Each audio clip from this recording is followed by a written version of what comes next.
My wife and I have this friend named Sarah, and Sarah and her husband have been involved in the church for 25 years. They have come, they've given, they've volunteered, they've led their small group.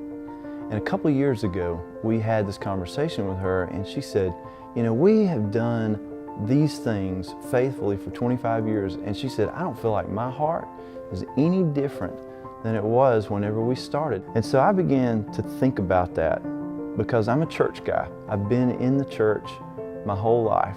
I've worked in the church most of my adult life, and that really bothered me, that someone could be that involved in church for so long and not be changed. I realized that Jesus said in the scripture, my food is to do the will of my Father.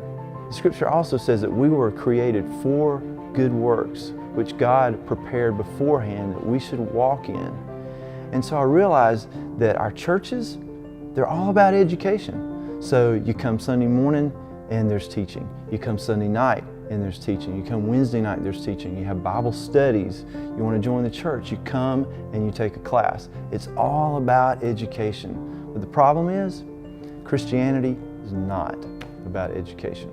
Christianity is about following Jesus. And following is an action.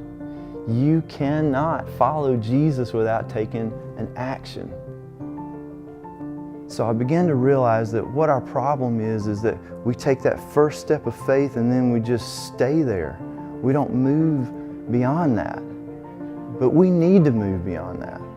And so every week what we want to do is we want to talk about those things. We want to talk about the real issues that Jesus talked about, and we want to inspire and motivate people to actually walk out those doors and put into practice the things that Jesus taught. So the net is all about inspiring people to live this life that God has called us to.